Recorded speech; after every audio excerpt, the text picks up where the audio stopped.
Okay, we're on. Hey, it's Stacey. This is Greg. How you doing?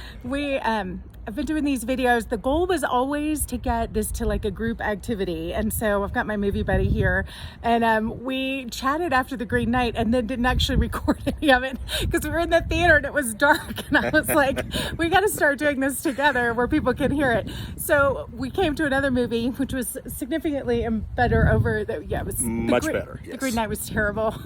Awful. But we've had a lot of fun laughing about how bad it was. Still can't get the taste of that out of my mouth. It was not good.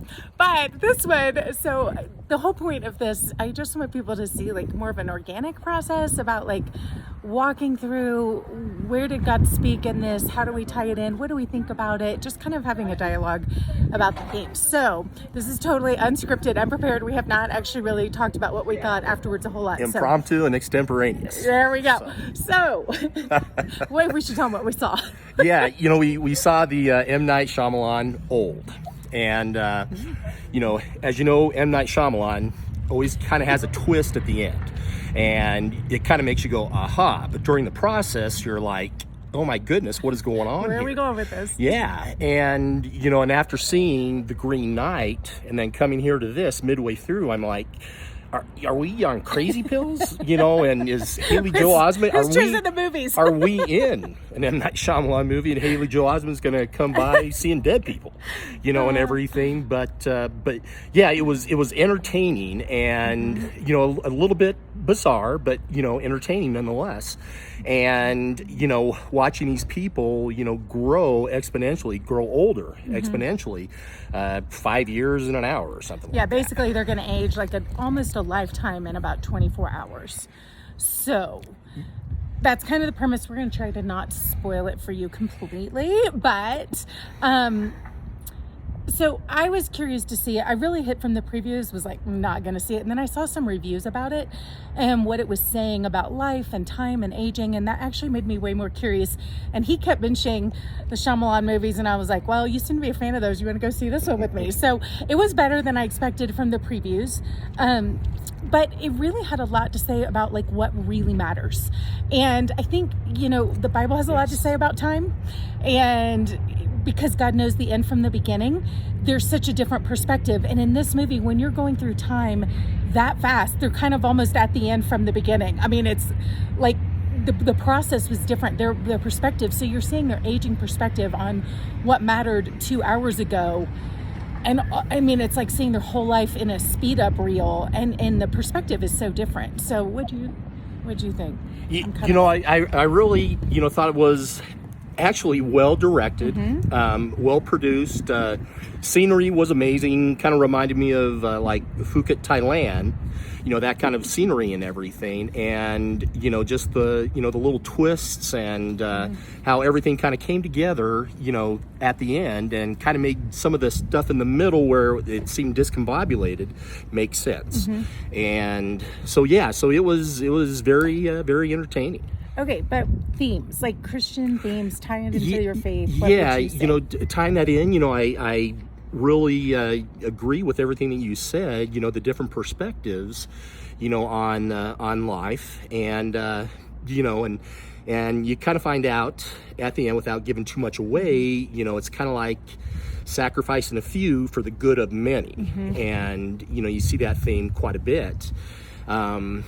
You know, so when, whether or not that's good or wrong. I mean, you know, they were not voluntarily being sacrificed. This was other people making that decision.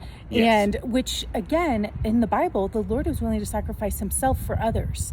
That's one thing. It's a whole nother thing to choose who you sacrifice so that others can live. That's not the same as voluntary sacrificing yourself for somebody. That's being like Jesus. But when you're like, these people can die so that everyone else can live. No. Jesus went to save the one. He didn't just go after the masses. He desires that none should perish, but he also gave his own life. The Bible talks about him leaving the 99 to go after the one. So that's a totally different perspective than we'll sacrifice a few people for the name of, you know, science and whatever. So, and really is a very interesting indictment. I hope this doesn't spoil too much, but just it would easily connect with like big pharma and some of these things that are going on, and just some of the thinking behind medical research and how far is too far and what do we do. So mandatory vaccination. Absolutely. So it's timely in a lot of ways and thought-provoking, but definitely I think I was really struck by, you've got people that were hating each other, people that all these different people right on this beach, they're aging. Some were totally obsessed with their beauty and suddenly they're losing it in an instant, right? You have others who are trying to, they've got illnesses and things and they're trying to survive or buy more time, or you've got others whose marriages are falling apart and suddenly they're going, what were we really fighting about? We don't even remember because now they're old and they can't remember the fight.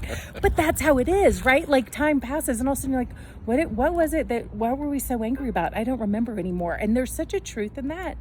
And just this whole perspective of like forgiveness and what really matters. And at the end of the day, are you spending? And it's like, we're so busy trying to get out of a circumstance. They were so busy trying to get out that they wasted the time that they could have been spending together also. And yet there is still a need to move forward and to do something with your life. And so there's kind of that tension, even in the movie, of where do we act and where do we wait? Where do we just stop and enjoy the moment? And so the whole movie is just this complex kind of look at time. Like I said, I keep thinking of Ecclesiastes talking about there's a time for everything and how things are meaningless, just a chasing after the wind when all is said and done. So really, I would say the book of Ecclesiastes ties in so well to a lot of the themes in this. Any other thoughts? No, outside of that, I just tell you, it is a great movie, and one I would definitely recommend for anybody to see. All right. Thanks, everybody. All right. Make Jesus famous.